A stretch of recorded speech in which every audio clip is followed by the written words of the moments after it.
Welcome back to Coffee and Candor. This is Chris. Ross. Brandy. Amber. And it has been a while, but we are back. And the first thing we're going to talk about is the woman who put Gorilla Glue in her hair. Oh, good Lord. You know, fuck. That just enrages me. Let me tell you what part pisses me off.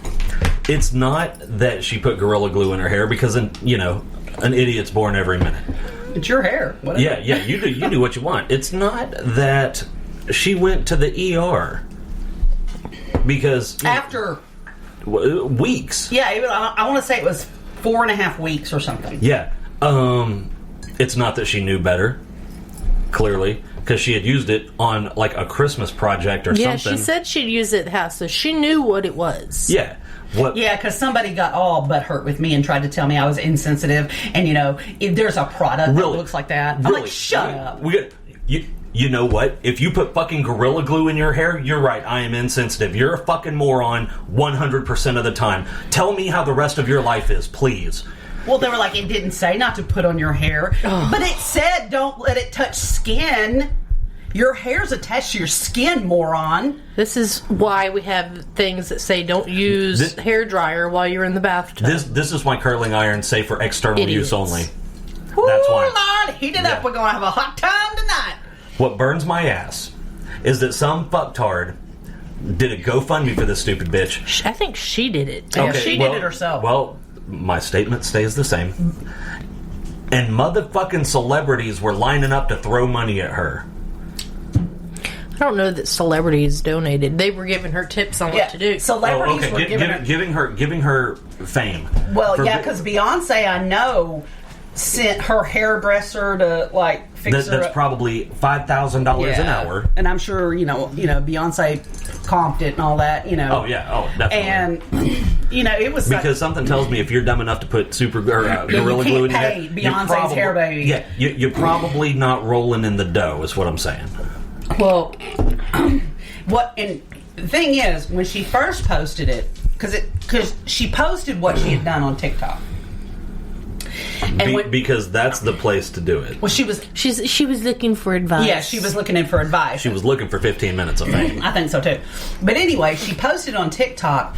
And she she said, this is what I normally use. And she picked up that, it's like Schwarzkopf hair or something like that. It's called Got to Be Glued. Yeah. Yeah, and it's a yellow can, yellow with silver and black writing. Okay, she said, this is what I normally use, but I was out. So I thought, well, this should work. And she holds up a can of Gorilla Glue.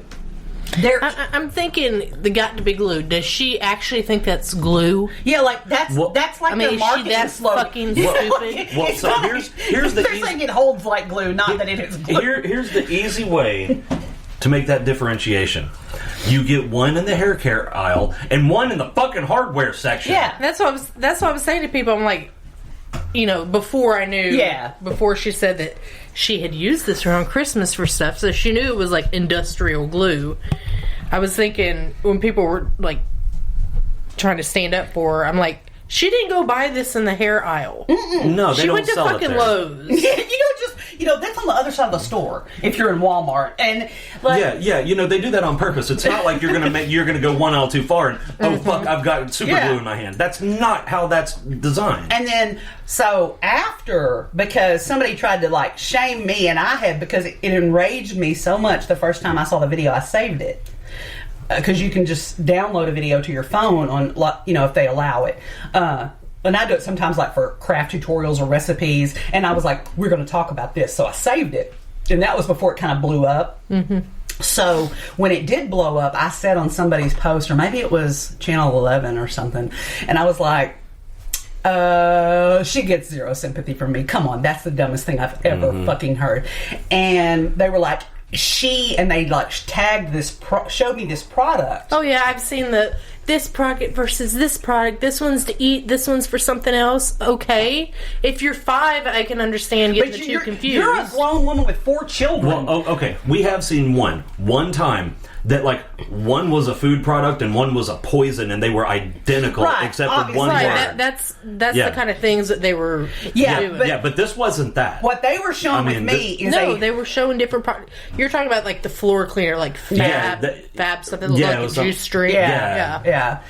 The one the lady popped up with me, it was an actual hair care product called Gorilla Glue, and it had an ape on the like a cartoon ape on the front. Well, they should be sued for copyright infringement. Well, I think it was spelled different. I don't know. But I mean, it was obviously, it just by the packaging, a child could tell that it was a hair care item where Gorilla Glue, the spray adhesive, has home improvement projects around it. I mean, to be used on wood, plastic. Yeah, no shit. It even lists does what not it's worth. list hair. Not once. And so they tagged her video where she's now holding up a different product that she said, I thought it was this, and holding up that Gorilla Glue hair stuff. And I was like, oh, no. So then I posted the original video, and I was like, well, then she's gone back and edited it because she's getting somebody bad feedback. Yeah. And said, because look, here's the original. I downloaded this from her page, and they were like, my bad. And I was like, that's right.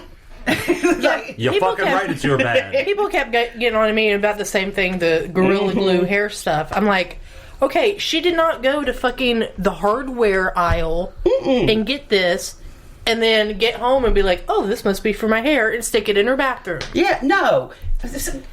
And even if she did, she still deserves what she got. The same. No, it doesn't look anything. Like I said, it has home improvement project pictures all the way around it, like, crafts and fixing shit. Fences and shit. Yeah, and like I said, the video I saw later on was that some woman was interviewing her, asking her questions. And that's when she said, because she said, had you ever used the product before? Oh yeah, around Christmas, around the house for projects. So she knew exactly what it was. See, she already had it. She did not go to the store and mistake it for anything. She had it in her fucking garage. You got to be some kind of moron to go, well, I don't have hairspray, but instead of my hair getting funky, I think I'm just going to super glue it to my head. That seems reasonable. Yeah. What the fuck? I mean, did you see the copycat too? Yes. And then start trying to post it. Oh yeah. Somebody else did it. Transgender I think it was, woman. Yeah, I think it was pink hair. I think it was faked. No, I didn't see anything about that. It showed him washing it and all this. Oh my god! He had a bunch of videos. I'm on my way to the hospital. I'm in the hospital. They wouldn't do anything for me. They sent me home because you're a moron. I think he faked it though. I don't think it was Gorilla Glue. I think he did too. Yeah, I wonder if it was like faked as like satire or faked as in I'm gonna try and cash in. No, I think he was trying to get money. I don't think it was satire. I think he was trying to get money. Well, this brings me to something I wasn't going to talk about today, but now I am. But we got to talk about it. It's one of those things we kind of got to talk about in codes. I'm not mentally prepared for that. You didn't tell Chris in advance. Yeah. He's like, oh shit. No, fuck. No, it's nobody we know personally. Okay. Oh, okay. It's in the Pink November family. Oh Jesus. Okay. Yeah. No, I don't know any of them. So right. Okay. This ought to be easy.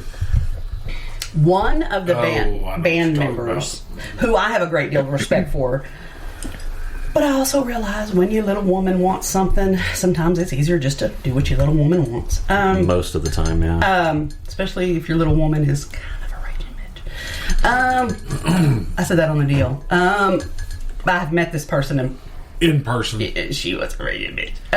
That's all right. If she has a problem with it, she can come talk to me. But anyway, so she has because I don't know her and I'll tell anybody to fuck off, so. They have children together, but she also has children from before, and they're grown children. And one of her grown daughter got a diagnosis. Of Gorilla Glue hair? No, it's an ovarian tumor. Ooh. Which sometimes is cancerous. Sometimes it's not. Okay. They can't tell until they biopsy it. Right. So, ovarian neoplasm. Okay. So, what that means is and this girl works. She's 27 years old. She has a job. So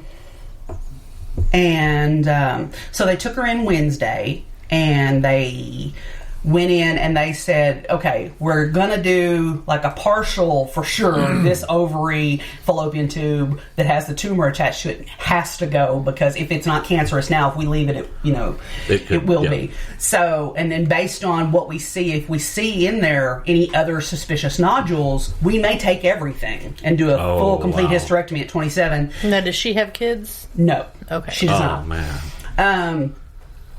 And I don't even think she's married. Do you know if she wants kids? Yeah, that would be hard. Yeah, that would be hard.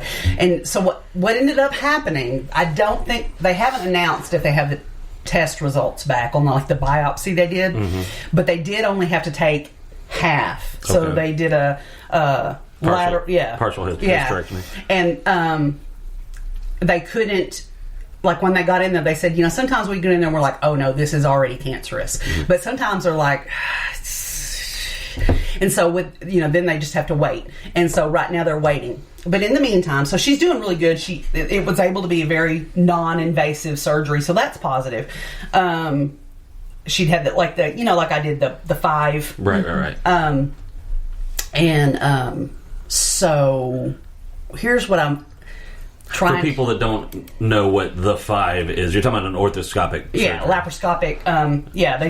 They stick probes in, and then one hole's somewhat bigger, but when I say bigger, I'm saying the size of like 1.5 inches. Yeah. And that's where they actually remove organs. As opposed to a 15-inch scar. Hip to hip kind of thing, which back, if she'd had to have that surgery very many years ago, it would have been a hip to hip scar. So I mean, that's really good. But anyway, so the thing I'm wanting opinions about, because I'm full of opinions, don't know how I feel about it. They did a GoFundMe. Fucking why? She has health insurance. She does. The mother did a GoFundMe for her. Now the mother they're not like filthy rolling rich, but he plays in a rock band that tours constantly. They're getting by. They're not selling out arenas, but they're not. No, they're probably not on welfare either. They're each worth $3-4 million. No, I've looked up their net. Okay. Trust me, I know so much about these people. Yes, I've looked up their net. More than you should. Okay, I'll own it. But anyway, so They did a GoFundMe saying, if she has to have, because if it is cancerous, of course she'll have to have chemo and all that, which insurance covers, right? And probably you can't work, right? That's what they were talking about. She'd be out of work and all that, for however many months or weeks or whatever. My thing was, did they do that prematurely? Because they don't know yet. Yeah, they absolutely did. And I don't have a problem with the fundraising, but if it were me, I would have waited and said, hey y'all, I'd really like prayers. My daughter is going through a thing. It could be a really serious thing. I'll let you know. And if it had come to be the serious thing, then raise money so that she isn't destroyed by the bills, because she is an adult and paying her own way. It's not like she lives in their home, So how much did they ask for? In 24 hours, they raised $25,000. All right. Pisses me off. That burns my ass, and I'm going to tell you why for 2 reasons. Number one, her cousin lost her house in a fire. I did a GoFundMe for $10,000 or $5,000. It raised in 2 weeks $600 or $800 or some shit like that. $21,000. So that right there kind of pisses me off. Their a lot. goal was $15,000 in 24 hours. So they far exceeded it. So let me ask you this: her shit comes back. Let's say it's benign. That's what I'm wondering. Are they going to give that money back? No, the fuck they're not. I don't know. Can you give it back? I don't know if you can. I don't know. I don't think they have any way set like a mechanism for that. Maybe you say, okay, well, we don't need it. We're going to donate it to charity. I guess you do that, or say, well, a cancer charity. But what do you think the odds are that that'll happen? Yeah, I mean, I'm saying slim to none. Right. And I don't know. I wouldn't have done it that way, is all I'm going to say. Because I saw a couple of people. No, you know what? I'll tell you exactly what I think. I think it's really, really, really shitty of them. She has medical insurance that covers all of what she had done. She does not have a diagnosis, and They shouldn't have fucking done that until they knew that there was a need. That's why. Because if otherwise, it were in my situation, that's what I would have done. I wouldn't have done. Otherwise, it's digital panhandling. I would have done it. Just I like would you have done said that too before. because I would be scared that. I mean, good news, but